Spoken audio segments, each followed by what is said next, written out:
ආයිබෝන් කියලා පිළිගන්නවා අපේ ගුරුතුමා YouTube channel එකට මේ වීඩියෝ එක බලන සියලු දෙනාවම. ඉතින් අපි අද මේ වීඩියෝ එකෙන් කතා කරන්නේ තවත් කාබනික රසායනික පරිවර්තන 10ක් සම්බන්ධයෙන්. ඒතර අපි කලින් වීඩියෝ දෙකකින් කතා කරා කාබනික රසායනික පරිවර්තන 15ක්. ඔයගොල්ලෝ මේ වීඩියෝ එක බලලා නැත්නම් අනිවාර්යෙන් බලන්න. මම මේ වීඩියෝස් වල link description tab එකේ සහ pin comment එකක් විදිහට දාලා තියෙනවා. එතකොට අද මේ වීඩියෝ එක බලලා ඉවරුනාට පස්සේ සම්පූර්ණ වශයෙන් ඔයගලන්ට පරිවර්තන 25ක් පුළුවන් වෙනවා කාබනික රසායනයේ මූලික ප්‍රතික්‍රියා සම්බන්ධයෙන් පැමිණෙන. එතකොට අපේ අද පළවෙනි පරිවර්තනය තමයි අපිට මේ දීලා තියෙන ඇල්කයිල් බ්‍රෝමයිඩය අපි පරිවර්තනය කරන්න ඕන කීටෝනයක් බවට. එතකොට මේ ඇල්කයිල් බ්‍රෝමයිඩේ නාමය සැලකුවොත් අපිට හඳුන්වන්න පුළුවන් බ්‍රෝමෝ බියුටේන් වශයෙන්. එතකොට මේ බ්‍රෝමෝ බියුටේන් කියන ඇල්කයිල් හේලයිඩේ අපි පරිවර්තනය කරන්න ඕන කීටෝනයකට. එතකොට කීටෝනේ නාමය අපිට හඳුන්වන්න පුළුවන් බියුටනෝන් වශයෙන්. පළවෙනි පියවරේදී අපි කරන්න ඕන අපිට මේ දීලා තියෙන ඇල්කයිල් බ්‍රෝමයිඩය අපි ද්විත්ව බන්ධනයක් බවට පත් කරගන්න ඕන. එතකොට අපිට HBr අණුවක් ඉවත් කරන්න පුළුවන් මේ සඳහා. එතකොට HBr අණුවක් ඉවත් කරන්න නම් අපි මේ ඇල්කයිල් බ්‍රෝමයිඩයට දාන්න ඕන සාන්ද්‍ර පොටෑසියම් හයිඩ්‍රොක්සයිඩ් හෝ සෝඩියම් හයිඩ්‍රොක්සයිඩ්. එතකොට HBr අණුවක් ඉවත් වෙලා කෙළවරේ තියෙන කාබන පරමාණු දෙක අතර ද්විත්ව බන්ධනයක් ඇති වෙනවා. එතකොට මේ විදිහට ද්විත්ව බන්ධනයක් ඇති වුණාට පස්සේ දෙවෙනි පියවරේදී අපි කරන්නේ මේ සාදාගත්ත ද්විත්ව බන්ධනයේ සහිත ඇල්කීනයට අපි එකතු කරනවා Br2. එතකොට Br2 CCl4 මාධ්‍යයේදී එකතු කරාම අපිට පුළුවන් දිව් බ්‍රෝමෝ ආදේශිත කාබනික සංයෝගයක් ලබා ගන්න. එතකොට ඕගොල්ලන්ට පුළුවන් CH3CH2CHBr සහ CH2Br කියන දිව් බ්‍රෝමෝ ආදේශිත කාබනික ඵලය තමයි අපිට දෙවන පියවර අවසාන වෙනකොට ලැබෙන්නේ. ඊට පස්සේ මේ අපි හදාගත්ත දිව් බ්‍රෝමෝ ආදේශ කාබනික ඵලයට අපි දානවා නැවතත් මධ්‍යසාරී පොටෑසියම් හයිඩ්‍රොක්සයිඩ් හෝ සෝඩියම් හයිඩ්‍රොක්සයිඩ්. එතකොට අපිට පුළුවන් HBr අණු දෙකක් ඉවත් කරලා මේ මම මේ දක්වලා තියෙන ඇල්කයිනය ලබා ගන්න. එතකොට මේ ඇල්කයිනය ලබා ගත්තාම එතකොට ඇල්කයිනේ සූත්‍රය අපි ගත්තොත් CH3CH2C ත්‍රිත්ව බන්ධන කාබන් සහ හයිඩ්‍රජන් තමයි ඇල්කයිනයේ සූත්‍රය. එතකොට මේ ඇල්කයිනය අපි සජලීකරණයට ලක් කරාම අපිට පුළුවන් අවශ්‍ය කරන කීටෝනය ලබා ගන්න. අපි මේ සජලීකරණය සඳහා යොදා ගන්නවා සාන්ද්‍ර සල්ෆියුරික් අම්ලය මර්කරි සල්ෆේට් උත්ප්‍රේරකය සහිතව. එතකොට උෂ්ණත්ව පරාසය සැලකුවොත් මේ ප්‍රතික්‍රියාව සිද්ධ කරන සෙල්සියස් අංශක 50ත් 60ත් අතරදී තමයි මේ ප්‍රතික්‍රියාව සිද්ධ කරන්නේ. ඒ වගේම මේ අවසාන ප්‍රතික්‍රියාව සැලකුවොත් මේ අවසාන ප්‍රතික්‍රියාව ප්‍රධාන වශයෙන් මාකෝනිකොෆ් නීතියට අනුව තමයි ජලය ආකලනය වෙන්නේ ත්‍රිත්ව බන්ධනයේ සහිත කාබන් පරමාණු දෙකට. එතකොට ප්‍රධාන වශයෙන් මාකෝනිකොෆ් නීතියේදී හයිඩ්‍රජන් වැඩිපුර සම්බන්ධ කාබන්ට ජලයේ හයිඩ්‍රජන් දෙන්නම සම්බන්ධ වෙනවා. එතකොට ඔක්සිජන් පරමාණු සම්බන්ධ වෙනවා හයිඩ්‍රජන් අඩුවෙන් ඉන්න කාබන් පරමාණුවට ත්‍රිත්ව බන්ධනයේ. අපේ දෙවෙනි පරිවර්තනයේ සැලකුවොත් අපිට තියෙන්නේ කලින් දීලා තියෙන ඇල්කයිල් බ්‍රෝමයිඩයෙන්ම කාබන් දාමි දිගු කිරීමේ ප්‍රතික්‍රියාවක්. එතකොට අපිට මුලින්ම පුළුවන් අපි කලින් පරිවර්තනයේ සිද්ධ කරා වගේම මේ ඇල්කයිල් බ්‍රෝමයිඩේ දිව් බ්‍රෝමෝ ආදේශිත කාබනික සංයෝගයක් බවට පරිවර්තනය කරගන්න පුළුවන්. එතකොට ඕගොල්ලන්ට පළවෙනි පියවරවල් දෙක දැනටමත් පුළුවන් වෙලා තියෙනවා. එතකොට තුන්වෙනි පියවර සැලකුවොත් අපි තුන්වෙනි පියවරේදීත් කලින් පරිවර්තනය කරා වගේම අපි හදා ගන්නවා මේ දිව් බ්‍රෝමෝ ආදේශිත කාබනික ඵලයෙන් මේ ඇල්කයිනය.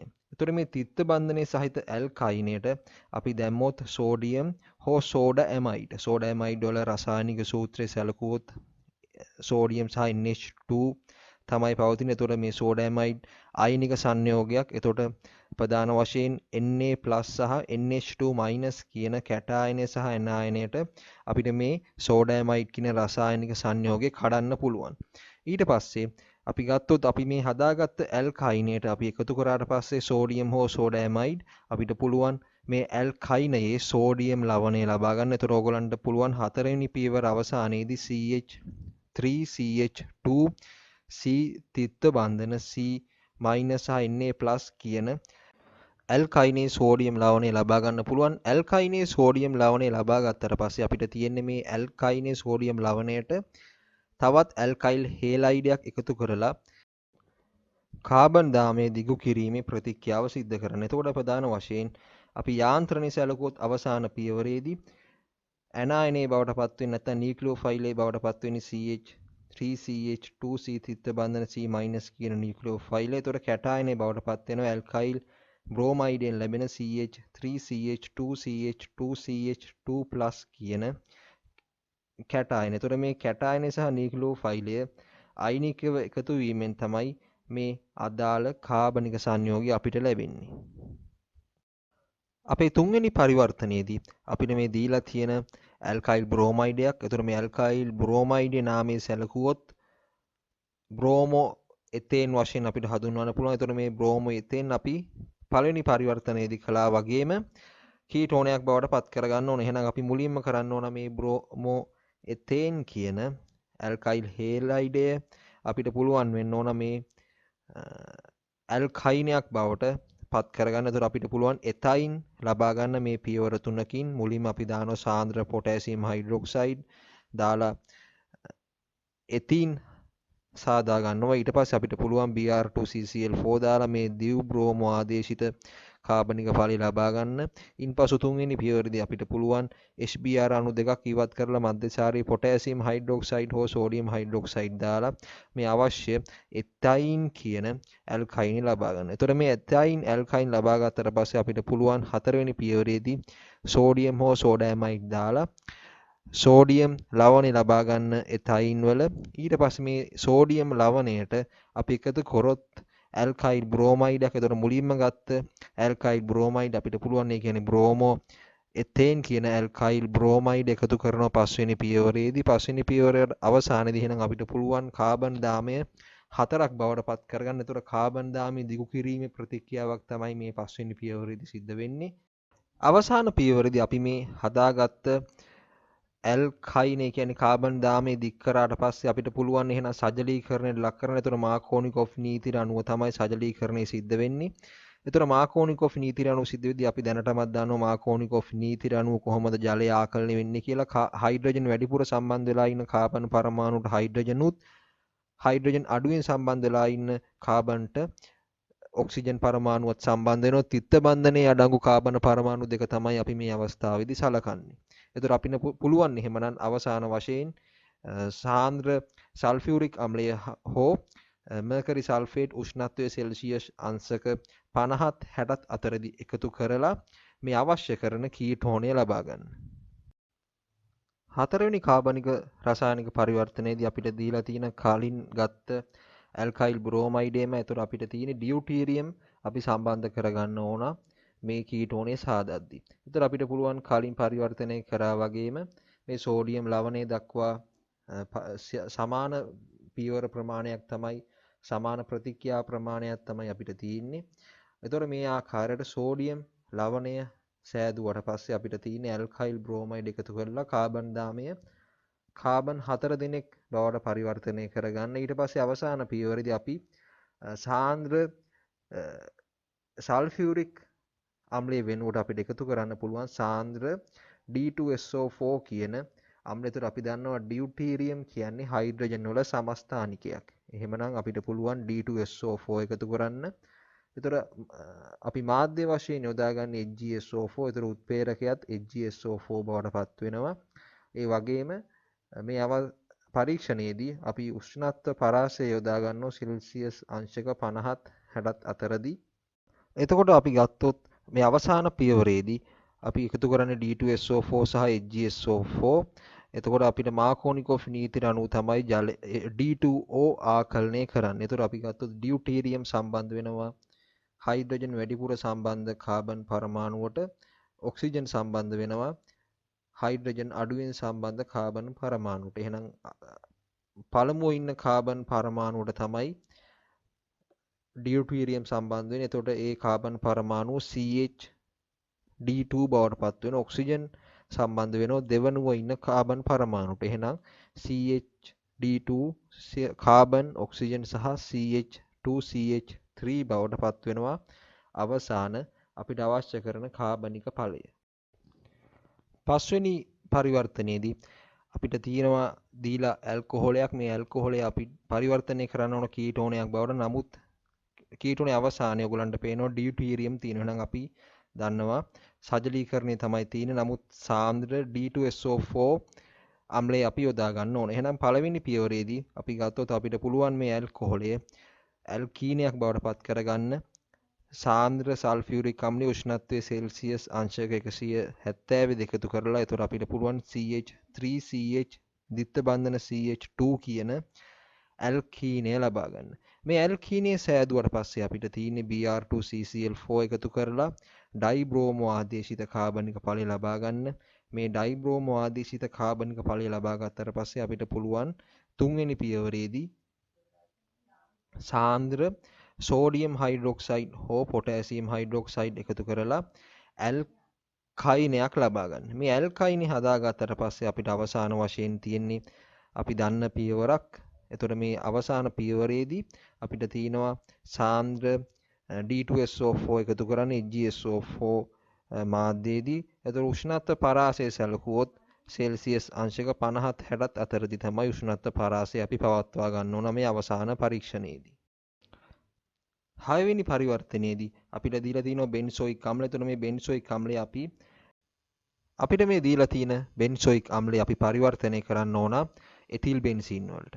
එතකොට පියවර දෙකකින් අපිට පුළුවන් මේ පරිවර්තනය සිද්ධ කරන්න. එතකොට පළවෙනි පියවරේදී අපි මේ බෙන්සෝයික් අම්ලය බෙන්සීන් බවට පරිවර්තනය කරගන්න ඕනේ. ඒ සඳහා අපිට යොදා ගන්න පුළුවන් සෝඩියම් හයිඩ්‍රොක්සයිඩ් සහ කැල්සියම් ඔක්සයිඩ් යොදා ගන්න පුළුවන්. එතකොට ප්‍රධාන වශයෙන් අපි සැලකුවොත් මේ පරීක්ෂණය අපි හඳුනන සෝඩා ලයිම් පරීක්ෂාව වශයෙන්.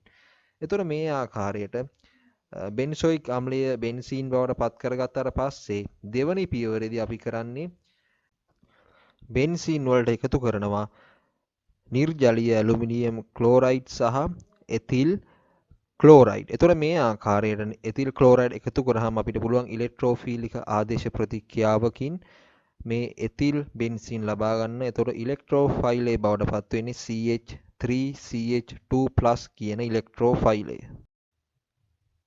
ඊළඟ පරිවර්තනයේදී අපිට දීලා තියෙනවා ෆීනෝල්. ෆීනෝල් අපි නයිට්‍රෝබෙන්සීන් බවට පත් කරගන්න ඕන.